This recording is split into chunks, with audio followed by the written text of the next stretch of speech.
broadcast is now starting. All attendees are in listen-only mode. Good morning, good afternoon, good evening, ladies and gentlemen. Welcome to today's webinar, the 6th ICLE webinar on Cities and Regions Talanoa Dialogues towards COP24 via Talanoa Dialogues. Now, today's webinar is taking place today on the 26th September at 10 o'clock and 16 o'clock Central European Summer Time.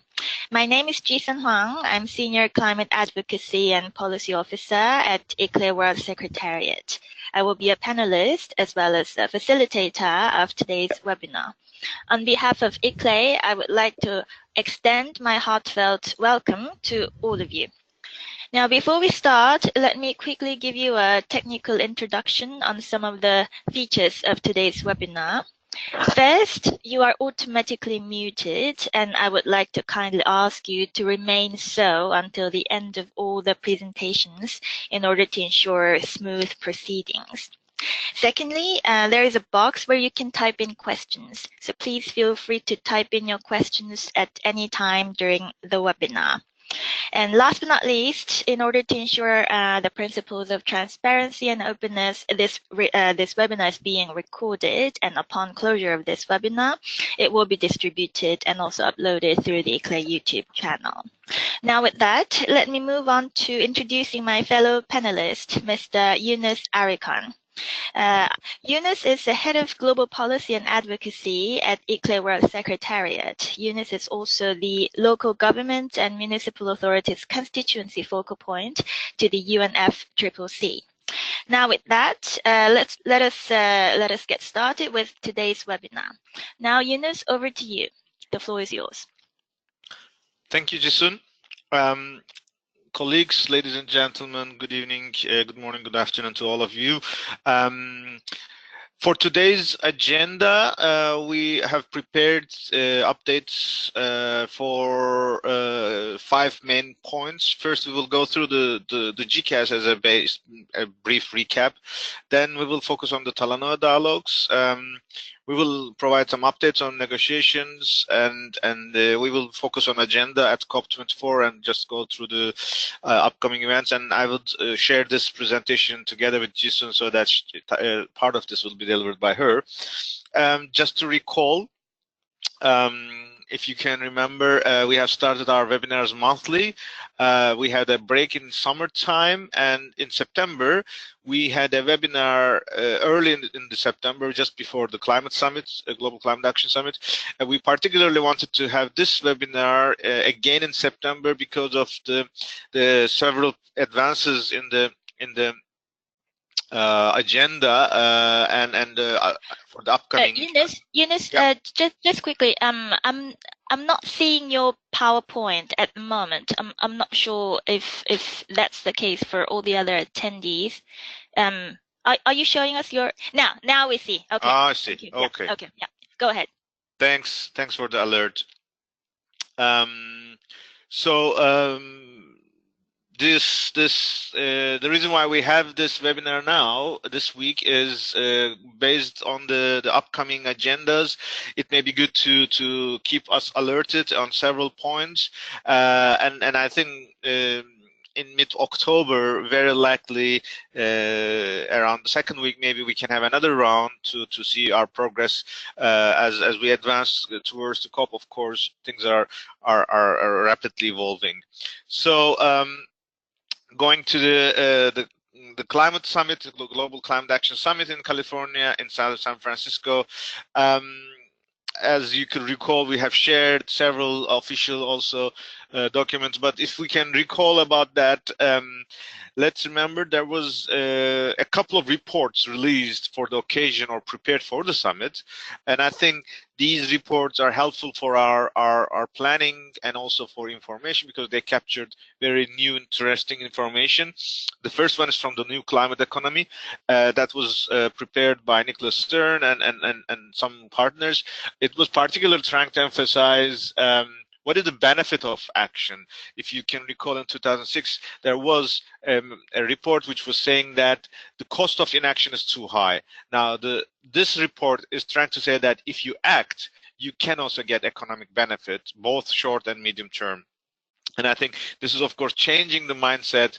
This is proving that we are already shifting into a low carbon and high resilient economy and civilization. And the whole climate summit was actually around this message.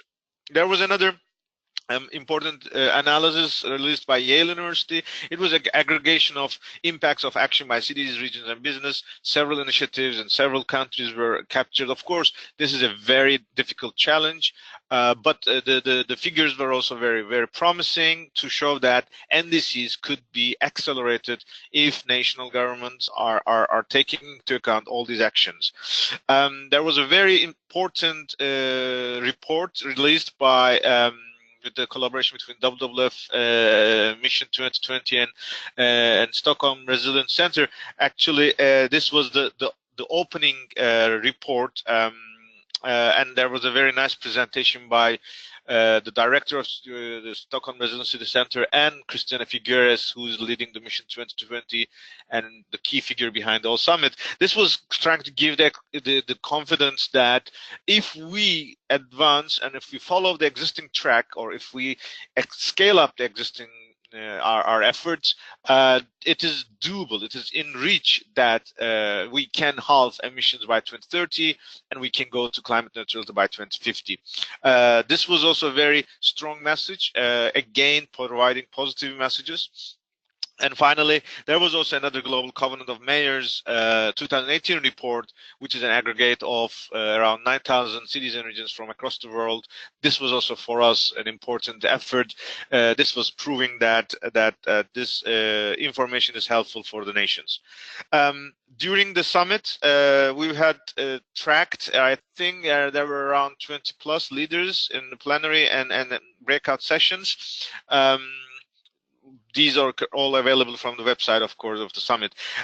In terms of outcomes, there was an official press release that captured all the 5 challenge areas. There was a special press release by C40 and GCOM that captures all the commitments that they have compiled in 5 declarations on that deadline 2020, fossil fuel free streets, net zero, zero waste and equity. The data shows that it is signed by 89 cities and regions collectively in all of these 5 declarations. Other than the official track of the cities challenge area, there was also an announcement by Powering Past Coal Coalition, which was launched at COP. It was interesting because the announcement was delivered by Australian Capital Territory Minister of Environment, which is also an active member of ICLE and a member of an ambitious member of globally. But there were 4 new cities like Honolulu, Rotterdam, and Australian Capital Territories. There was additional information. This was not made publicly and around the summit, but we now are aware that there are more than 400 cities and regions committing to 100% renewable energies, as well as 150 cities, more than 100 cities, who have already announced their divestment from fossil fuels. So these are not part of the official announcement, but these are the ones that we are aware of. In terms of activity-wise, just this is from ICLE side. Of course, there was a huge engagement of more than 4,000 participants, but this is, we can only update, of course, from our perspective at this stage. There was an interesting initiative on climate heritage mobilization. This is a new community bridging cultural and historical historical heritage community to the climate action. I think that will be playing a key role in the future. ICLE released its climate neutrality framework, which basically says first go low or no emissions, then divest, and then use this money for investments, including procurement as well, and then offset those that are not avoidable. There was One Planet Charter award ceremony, and Uppsala was announced as the global champion. ICLE US has released 2 publications, one on divestment from fossil fuels with New York City, the case of New York City as a model that can be inspiring for others, step by step, how did they have achieved this success. And then there was an analysis on the drivers of climate action. ICRE released Transformative Actions Program, which is a project pipeline facility. This was also a supporting process to the Green City Climate Challenge announced by European Investment Bank and Global Covenant of Mayors. During these days, we have announced a new chair for our procurement team. The mayor of Tishwane will be leading this process. And there were numerous side events, Low Emission Solutions Conference, very important Beijing municipal government, European Union, International Urban Cooperation, Assisi, Australian Capital Territory, Alameda. And then I think there are maybe some things that we missed, but this shows this diversity of activities in GCAS. But more important, I think the key outcome from the California summit was that knowing that the participation to COP will be difficult, I think the summit have delivered its mission, which was saying to the world that we have shifted our economy, and also there was also a strong message to U.S. domestic politics. There are upcoming midterm elections, and I think federal administration would also would feel what's going on, and also electorates would also be hopefully be inspired with this information, because there were so many U.S. actors participating in the whole summit as well. Talanoa Dialogues, I think I'll hand it over to Jisun for her to take us the lead for the next round. Thank you, Yunus, for that quite a long list, but really helpful for us to have that recap from the GCAS. So thank you for that. So now over to the Talanoa Dialogue updates. I would like to provide all of you with the latest that we have on this front. And then before we get started on that, I just wanted to quickly refresh our memory about the vision statement on the Cities and Regions Talanoa Dialogues.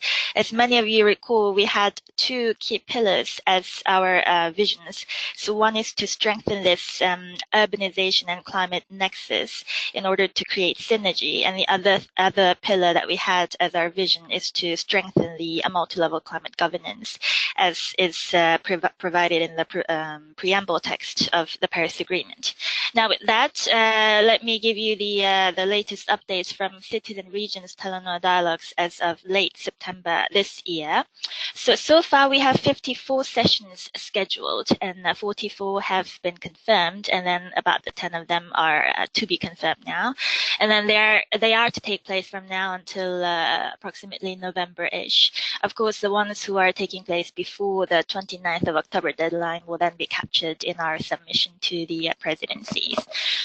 And then the sessions are taking place in 36 countries. So some countries are hosting more than one Cities and Regions Talanoa Dialogue. Some of them are quite active and then showing their leadership on this front.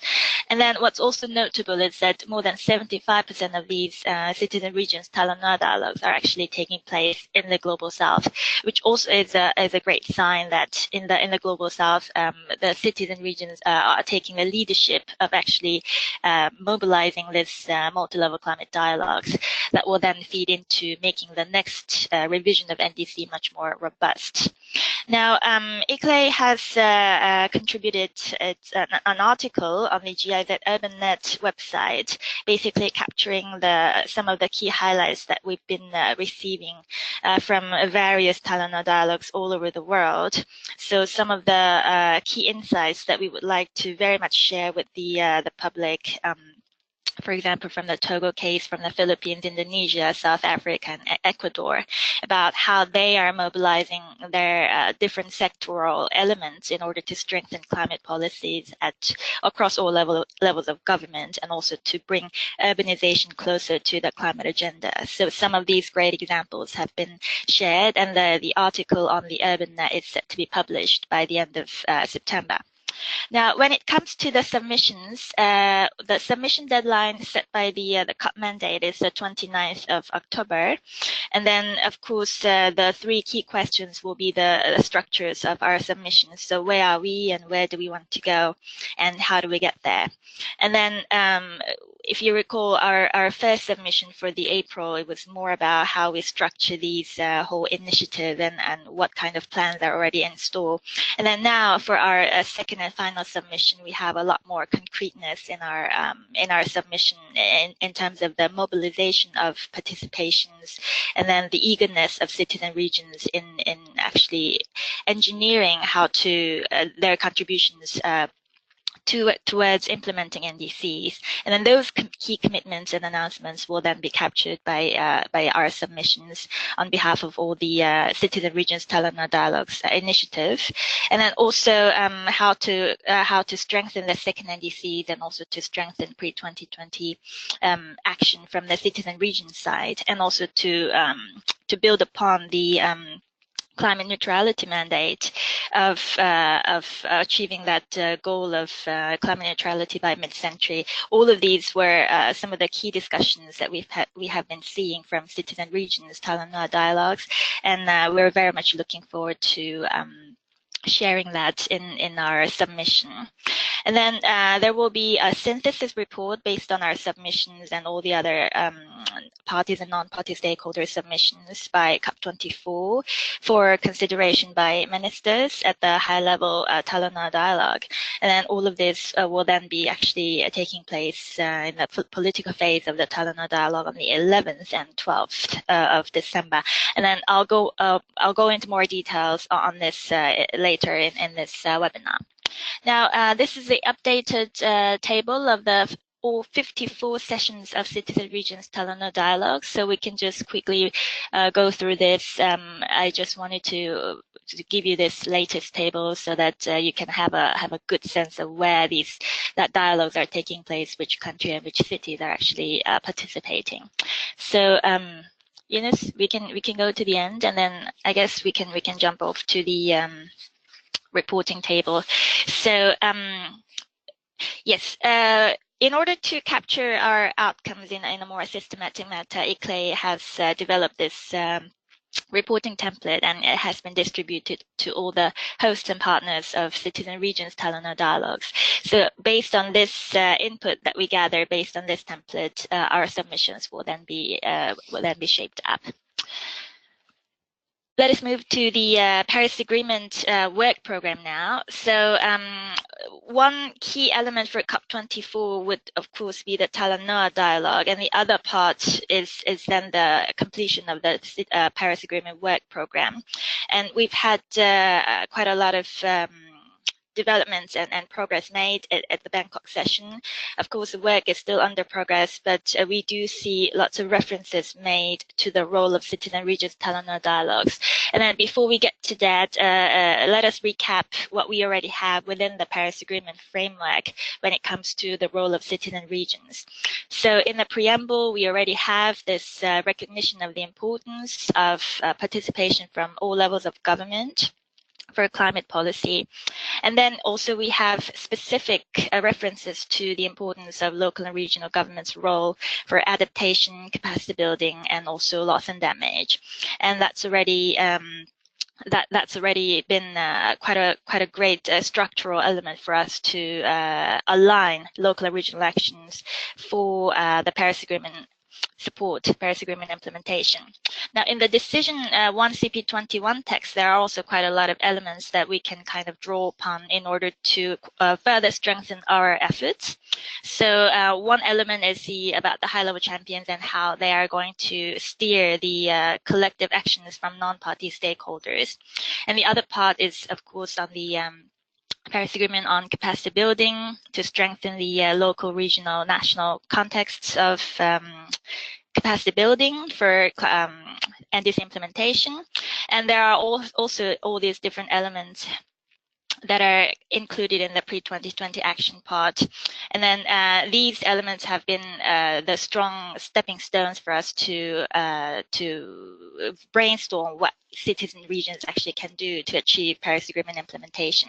Now, based on this, the Bangkok text on the Paris Agreement work program has some concrete elements that are further elaborating on what citizen regions will actually be asked to do or can contribute further to the efforts at the national level. So when it comes to the Article 4, which is about NDCs and mitigation, there are discussions going on, basically how to collect contributions on the baseline part, so some national and sectoral baselines as reference levels as it's being discussed. And then for Article 6 and for Article 6.4 and 6.8, which are market and non-market article in the Paris Agreement, we also see references made to how local and regional governments can be brought in to further support the Paris Agreement. For example, how the local stakeholder consultation is being considered an important element for the market mechanism for Article 6.4. And for the non-market approaches for Article 6.8, we are also seeing how the parties are thinking about how to strengthen the local, national, and global context together, and then kind of maximize the existing efforts in order to further support non-market approaches. And then when we move to Article 7, which is about adaptation, again, we see lots of references made to a local and regional government's role. So they really value the input from local communities, and they want to support the subnational level as to how the adaptation policies can be pulled together through the support of both national and subnational elements. And then all these subnational contexts are being considered as part of the adaptation communication, which is a great sign.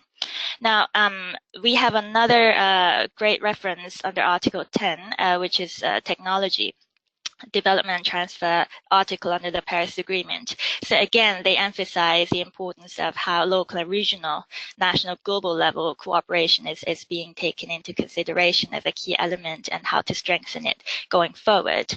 And last but not least, we have another important reference under the Article 13, which is on transparency. The Paris Agreement has an enhanced transparency framework, and it has different references to all the other, it has different linkages to all the other elements and articles within the Paris Agreement. So again, for the Paris Agreement, when they talk about NDCs, transparency, they again bring in this discussion about subnational baselines as a reference point.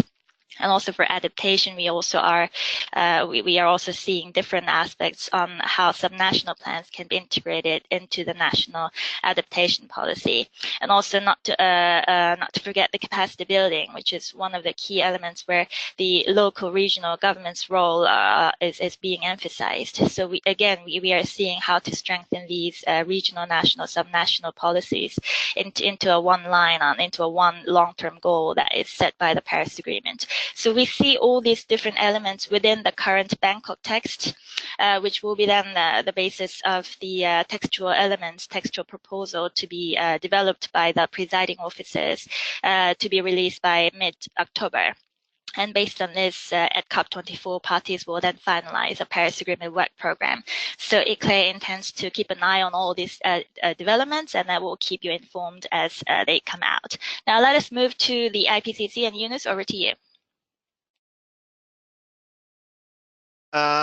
Jason, we wanted to make this presentation manageable in terms of the length, in terms of the number of pages, of course, but just to recall, as you have heard from Jason, in Bangkok, the terminology, which is presiding officers, but the co-chairs, how we have been hearing before, or SPI co-chairs, or SAPSTA co-chairs, and APA co-chairs, they received a mandate, as Jason mentioned, that they are now responsible to shrink this 300-page document. The reason why it's 300 is understandable that there are so many options, to shrink this 300 pages into a manageable size to be an information point. It's not a negotiation text, but then they will start to say in Katowice whether they want to take it as the basis for their negotiations. So the next couple of days or weeks are critical, of course, and what is, of course, our responsibility as the constituency LGMA is to provide feed-in to this time, not necessarily to the parties, but especially to reach out to those who are responsible for the drafting of this text, maybe to go through these and to express our support, but maybe come up with an alternative language, or if there are any other places or points where we should think about that could be relevant for us to be referencing us, could be added into this list. As you have also noticed, there is several inconsistencies, sometimes used of local or subnational. We also know there is a historical debate internally within some of our partners, the definitions. So from this today onwards, what we will be coming back to you is very likely at the beginning of next week, very early, hopefully by Monday or so, to circulate a bit consolidated, very focused document, so that then we can work on it and send it to the co-chairs as our input, so that they can take into account. And of course, any other partners of the LGMA community who are involved and who are working on this, feel free to share your updates. As you know, this time is a bit hectic, but from this vision, I mean, this picture especially, I feel we are a bit better than what we could have thought even, especially having a reference to Article 4 in the NDC preparation is extremely helpful. If you can recall from the starting point, we are advancing a lot, and there may be some more even, but we all know the negotiation phase is always difficult, because whatever you have at the table can even drop in a day or in an hour, and then you have to start from scratch again. So this is a normal process, we all are familiar, but we should be proactive, and we should be innovative, and we should be constructive.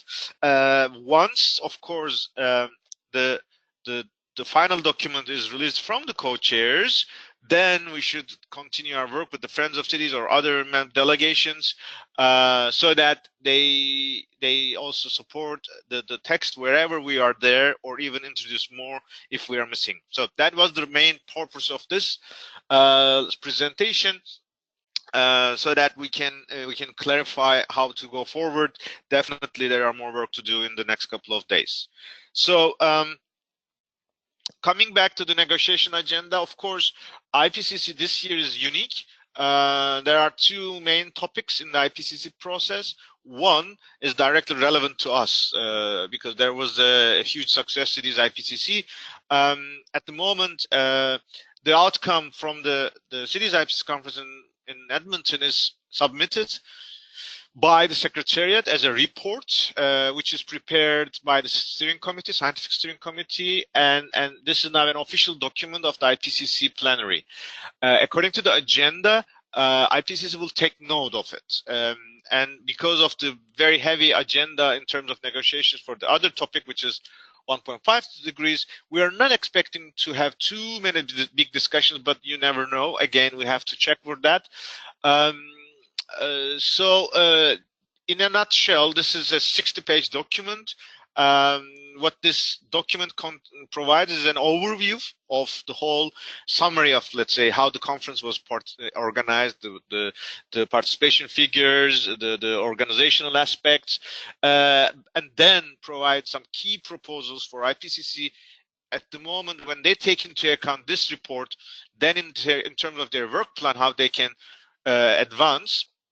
Then the document, the 60-page document, continues with an overview of the global research agenda, which is called Global Research Agenda. It contains a summary. It's around 10 pages, and then around 40 pages of the full Global Research Agenda as a text. So in terms of the key proposals, this is, of course, again, summarized for this presentation. There are a number of very forward-looking, innovative proposals from the conference, which we believe would really be helpful if IPCC plenary from this one onwards can take into account. None of them is immediate implementation, but it's a vision, and I think this would help us to shape the way forward.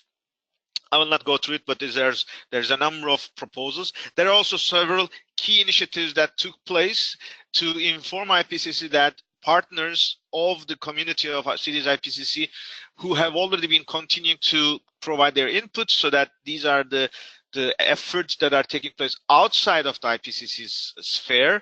There is a joint declaration, Edmonton Declaration. There was a conference in Mexico. As you remember, we have made a pledge to convene regular sessions at the NFCC, and there is this Innovate for Cities. This is also trying to inform the IPCC community that outside the IPCC there is a huge diversity of action going on, and there will be a huge effort to make synergy between all these. So this is a short one now. The second agenda item in terms of what you see in the paper is short, but it is a huge process, which is the adoption or approval of the summary for policymakers of the spatial report on 1.5 degrees. As you can recall, this is a follow-up from Paris Agreement. It's a mandate by the Paris Agreement. The report is being prepared by experts, IPCC process. There were twice feedbacks from partners and governments. So the whole text is in enormous volume, but the thing that IPCC negotiators will focus on is the summary for policymakers, which is the one that will be released, and especially for decision makers that will be relevant. The options are that they can strengthen some of the wording, or they can refresh some of those sentences. This is what will be discussed in the next 5 days, in next week in June. But these negotiators will not influence the body text, the technical supporting document. Because of the uniqueness of the IPCC process, this document is not made publicly available.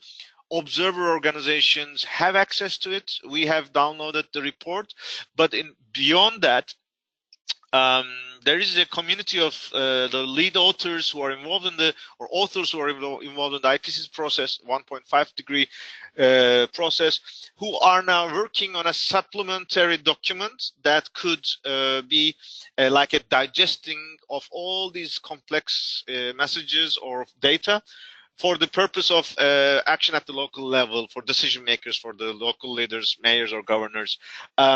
So this process is led by the authors. It is supported by C40 and Global Covenant of Mayors and Rockefeller. There will be several consultations. We are, as ICLE, are helping these leaders, the authors. And the goal is that this consultation process will be concluded by the next couple of months, especially once the IPCC report is made available publicly, and more updates will come from this process soon. At the IPCC, at the moment, we know that Deborah Roberts from Durban, and the IPCC co-chair, is there because she has a more leadership role. From urban community, where we are expecting cities IPCC organizing committee or scientific committee members will be there. Several authors will be there. But in terms of networks, we don't know who is attending yet.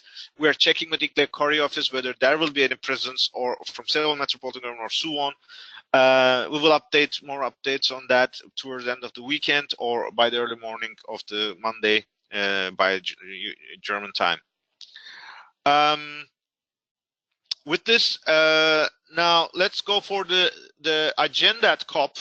We will now focus a bit more about practical arrangements for COP. A couple of points to take into account. First of all, maybe you heard from our previous messages that there was a dialogue of COP24 presidency with stakeholders in New York City early this week on Monday.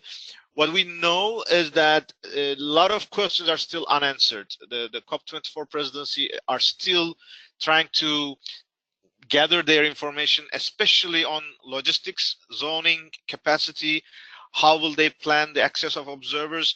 And of course, this shapes a lot, both the side event allocations, delegation quotas. So these are still unclear. We don't know how many and how much we will be able to access at this stage.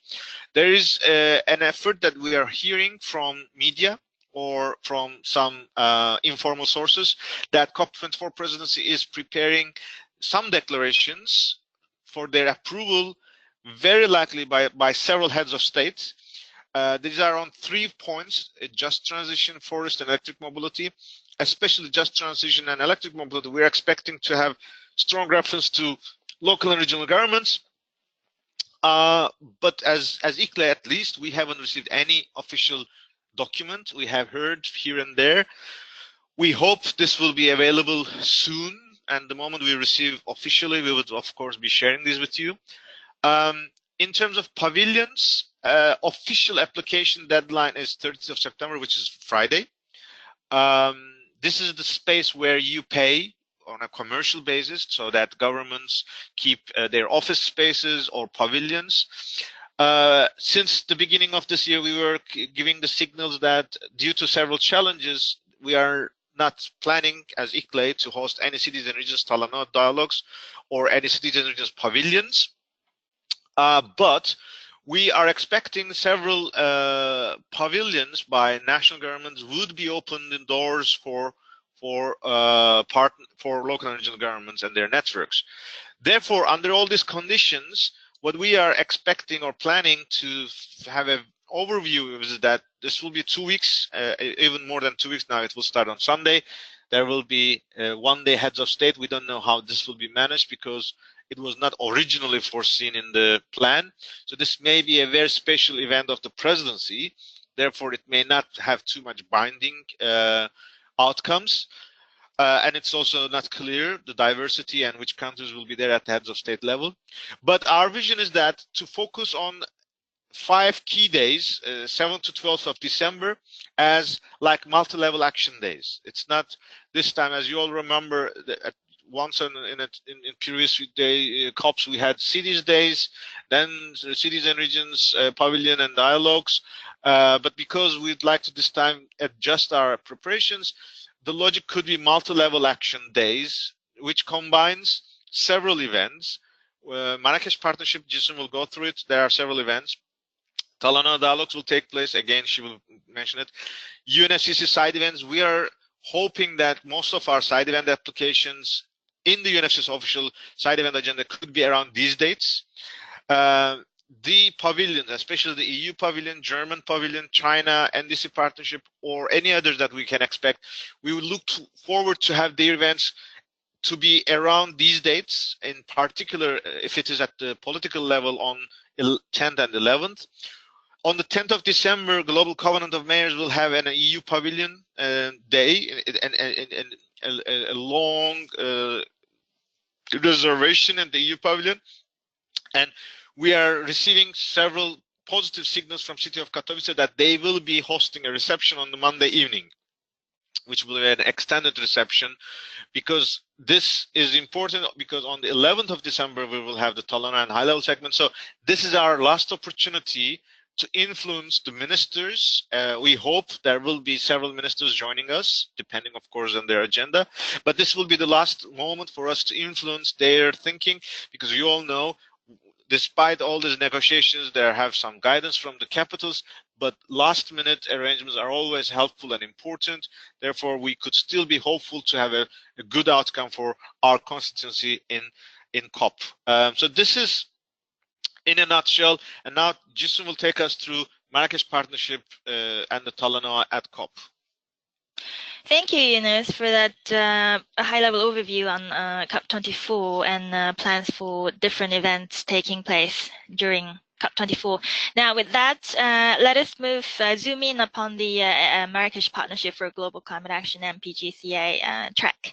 Now, there are 2 documents that have been shared with constituencies, have been shared with non-party stakeholders by the Secretariat side, guided by the 2 high-level champions. One is a tracker document, and the other is their plans for how to structure the 2018 ebook. And the Secretariat has invited input that would need to be highlighted as wished by the by non-party stakeholders. Now, for this year's MGP CA track, the Human Settlements thematic group has 2 focal points. One is ICLE, the other one is Energy for SD.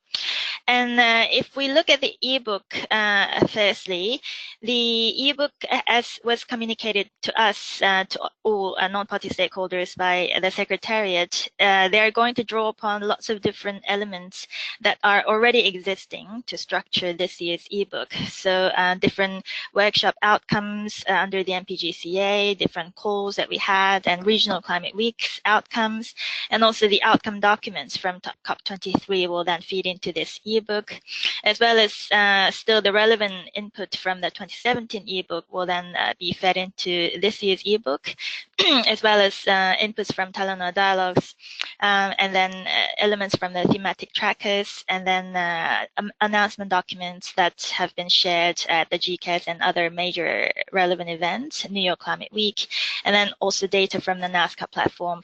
These are all the elements that the Secretariat has shared with us that will then help help them shape this year's ebook.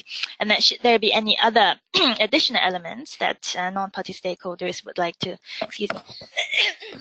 would like to highlight, then the deadline was 21st September, which was last week Friday. And then based on this, all this input, the Secretariat will then support the champions in structuring this, in shaping up this year's ebook of Marrakesh Partnership for Global Climate Action. Now, for the tracker, it is a living document. At the moment, for the Human Settlements Working Group, it's around 30+ page document. And then we have been asked to work on this as we provide input on this document by sometime mid-October, because the Secretariat plans to publish this document by the end of October. So for the Human Settlements Thematic Group, this has been shared also as a Google document type. So any members that we have within the Human Settlements Group can come in and provide their input until that deadline. Now, let us look at the different events that will take place at COP24 under the MGP CA. So there will be an opening and closing event, and then the opening will then be on Thursday, 6th of December, and then it will be all rounded up with a high-level mandated event by the champions sometime on the 11th and 12th. Now, based on this, there are different elements that we look at. So each of the 7 thematic groups under the MGP CA has 3-hour slots, and then they are the ones curating the events within this 3-hour slots. Now, there are different roundtables. Firstly, there are SDG roundtables. There are 3. So on Monday, for example, if you look at SDG 8, SDG 9, roundtables will be in the morning. And then during the lunchtime, there is a roundtable, cross-cutting roundtable on resilience. And the other cross-cutting roundtable on climate finance will be, has been scheduled for the afternoon of Thursday, 6 December. Now, and the other SDG roundtable on SDG 12 will then be on the afternoon of Saturday. And then there are different cross-cutting roundtables on different thematic areas of 5 different thematic areas, which has been scheduled in the afternoon of Monday. So in the afternoon, there's land use, energy, and water roundtable, followed by oceans and transport. So these are the confirmed events during COP24 under the MGP CA track, as has been approved by the champions. Now, let's look at the guidelines document that has been shared with us by the Secretariat, which also has been approved by the high-level champions. So mainly the key point is about the timeline. So the timeline to sort of finalize the preliminary input for the concept note of different events at COP24 was 21st September. And at the moment, the Google document has been shared, and some of the elements have been already shaped up there, and then the discussion is ongoing. And we have a confirmed date for the in-person meeting in Bonn, which will be the 9th and 10th of October. So these are the 2 days during which stakeholders, non-party stakeholders, of all 7 thematic groups will then gather in Bonn to finalize a concept note for publication. The final publication of these concept notes of MGP CA events is scheduled for the 22nd of October, Monday. Now, let us move to the recently announced document, Talanoa Dialogue Approach document of the presidencies. Now, you can find the link through the hyperlink provided in this document as well. But basically, as was announced at the document of COP23 decision 1 CP23, the wrap-up of the preparatory phase will take place in the first week of the COP, and then there will be an opportunity to discuss implications and the lessons learned from the IPCC special report on 1.5. And the political phase schedules have been announced. So the opening of the high-level political high-level Talanoa dialogue will then be on the morning of the 11th December, Tuesday at 9 a.m., which will then be immediately followed by high-level roundtables. And then it is important to note that unlike the initial mandate, which has high level for for ministers. Now, the approach document indicates that non-party stakeholders, a limited number of them, will then be invited to join these high-level roundtables, which is a good sign of welcome for the non-party stakeholders. And then this will then be followed by a closing meeting on the afternoon of Wednesday, 12th December, and that will be the end of the political phase of the Talanoa dialogue, and the outcomes of which is will then be captured somehow. Expectations are going, but at the moment, estimations are that some kind of a COP document, COP decision will then capture the outcome of all of this. Now, with that, we have several events going forward as we approach COP24, and I would like to give the floor to Yunus. Yunus, over to you. Thanks, Jason. This will be short. There are not too many things, but just to let you know, by chance, from the Climate L mailing this morning, I heard that on Friday there is a briefing, webinar by presidency, COP23 and COP24 presidency.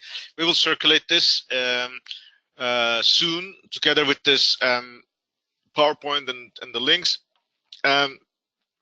But as you said, Talanoa dialogue will continue in a number of countries in the next couple of weeks, including India, USA, Brazil, Mexico, Finland. So there are a number of ones on the line. There is a pre-COP. We have tried to understand what's going on and how will we engage. We don't know the details yet, but there will be something in Poland to prepare. And as you have noticed the date, this is the moment after the negotiation, let's say, synthesis document is released by the co-chairs. Then for us, the agenda is important because there will be Urban 20 in Buenos Aires. During November, there's an important biodiversity COP in Egypt. This is also strongly relevant for us. This is nothing new. And the COP24 agenda is also, there's not too many big things on the way at the moment, but it will be a very busy year, especially preparing for 2019 UN Climate Summit. I think I would like to conclude here, especially to give space for our participants to interact and raise questions or share their views, so that we can have at least 10 minutes of a dialogue. Jason, I think feel free to moderate now. Thank you, Yunus. Yeah. I will. Yeah, well, we have one comment we have received in the question box, which is floated by Nikolai. Nikolai, thank you for this. So it's just flagging to all of us that one project has been accepted to the EU Pavilion event, and then which is about multi-level governance for climate and energy, and then it has linkages obviously to the Talanoa process, and then any input or cooperation we can kind of pursue together would be welcome from his side. So that was his comment. Other than this, I see no other questions in the question box yet. Ladies and gentlemen, the presentation has been, and I just see another question from Jenya. Any outcome on climate resilience from GCAS and foreseen main action and development on adaptation and climate resilience at COP24 to share with this community so they anticipate something concrete, if at all? So basically, I think the question is any notable outcomes that Yunus, you would maybe like to share with us on particularly the resilience track from GCAS, or anything that is to be foreseen in the lead up to COP24, if you have any. Well, resilience was not that strong. There was an Ocean Alliance declaration in the GCAS. For the resilience, there are debates on Warsaw mechanism, loss and damage. There may be some progress because there was also a discussion this week. We couldn't follow too much, but there was some progress. I'm not too much aware there is a concrete relation as such. But ocean is also one of the resilience, and ocean are also several discussions. So at the moment, there's not too much clarity as far as I know, but we can check. Great. And then now that yeah, go ahead. just connecting the previous message from Nikolai, we know European Union pavilion side events are starting to be finalized, and we heard that other than the GCOM event on Monday, 10th of December, European Union Pavilion will try to capture most of the city and region related side events on Saturday, 8th of December. So this is supporting what Nicola has told us. So we can expect that on Saturday there may be several events in the EU Pavilion that is relevant for cities and regions from the European perspective. Fantastic. Eunice, I was gonna mention, since I read Jenya's question again, it seems like GCA, she's referring to MPGCA's Global Climate Action, so the resilience track. Now, for this, maybe we can revisit the events cluster diagram that we had earlier. So we do have a cross-cutting, we do have two cross-cutting roundtables on resilience and climate finance. So the resilience cross-cutting roundtable is at the moment scheduled in the Monday lunchtime, and then at the moment we don't have not too many information as to how exactly this will be then structured.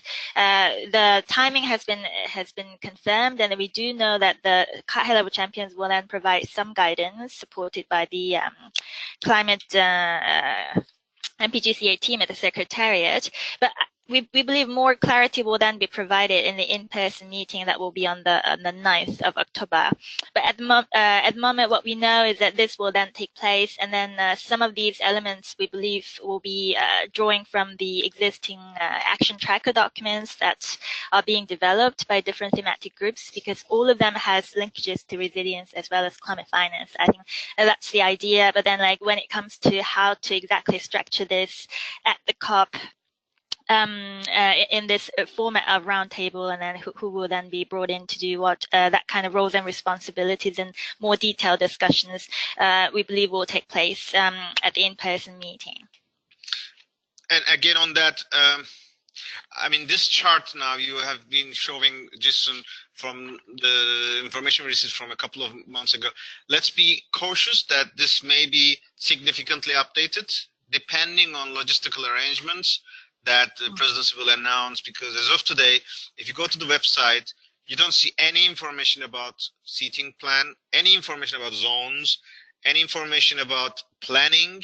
There's nothing available. So, and I don't know how much Secretariat has these. So we may expect some either shrinking or expanding, I don't know.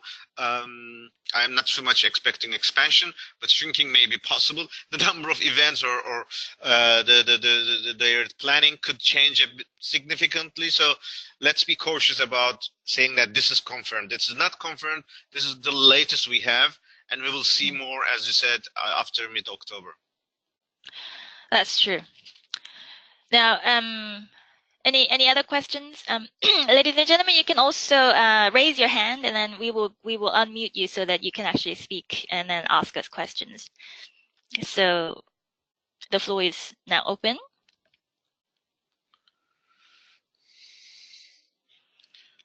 I just want to recall. There is something from Eva, I guess. Yes, Eva has a question. If we have additional Talanoa dialogues, which format should we use? Which format should we use? Ines, do you want to take this? Hi, Eva. Let's go. Okay, so Eva means a template. Templates. Yeah. So, Eva, we encourage. I mean, the design of the sessions is what we show here, and we can share it once again. We believe this is helping you to capture all the discussions, and we're encouraging all of our partners to share their results with us so that we can then consolidate them. But you don't have to, of course. The logic is that our basic guidance that, first of all, make sure that there's multi-level participation, so that it is not cities talking to cities or regions talking to regions, but it is multi-level. local, regional, and national, or supranational in the case of Europe, of course. Ideally, there may be exceptionals. And then the rest is how you design, how you capture the existing actions of the local and regional governments, how it is connected to NDC, how it is prepared, and how would like to go forward. One thing, for example, we heard from Norway, for example, KS Norway, Association of Norwegian Governments, have agreed with the Minister of Environment that they will share the same submission. It may not be in the same template we have, but for us, knowing that they have been agreed to jointly submit, it's even better for us. So these are all encouraging information, but there's not a must. But be aware, it's better that you follow the 3 questions and you follow your local and regional commitments and actions, how they are connected to NDCs, and how you can benefit from the commitments existing, how can this feed into the new ones of the NDCs. These are the type of vision we have. Thank you, Eunice. A follow-up question on this from Eva was: is this a long one that you have shown? Well, this is the Excel document that we have shared with all the partners of Cities and Regions Talanoa Dialogues. It might look a bit wider because now it's on the PowerPoint frame, but it's that one-pager Excel template that we have circulated. I hope that answers your question, Eva. Mm-hmm. And we can share it again. Yeah. Sure. And then Eva also mentions that our Scottish member is planning a new Talanoa Dialogues. That's why she's asking. This is really good to hear, because we're in touch with Andrew Cooper from Committee of the Regions. He's the rapporteur of the position paper from the Environment Commission. He is also planning to have a UK Talanoa dialogue. Maybe we connect each of you so that you can strengthen each other. You can share. I mean, to the extent possible, of course, knowing the domestic issues in the UK, especially both with Brexit and also regional issues. So that's good, so that we can hope that they can have some synergies, and then we can hope to get dialogue together. So let's stay in touch, and let's keep us informed. Great, and Eva confirms that Andrew is linked to Scottish member COSLA. So that's that. And then we have one question from Nikolai regarding the follow-up process. So is there any follow-up process planned by the FCCC or any other bodies post COP24 to guide and monitor implementation of local aspects of NDCs and to prepare for new plans in 2023? So I believe, Nikolai, you're referring to the first global stocktake in 2023.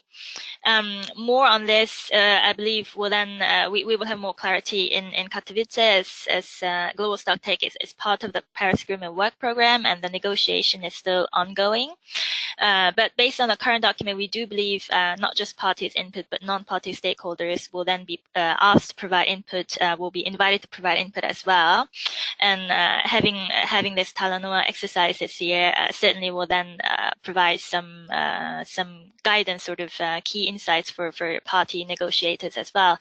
But do you have any other further thoughts or comments, Eunice, to provide on the follow-up process to guide local and regional governments post COP20 on NDC implementation?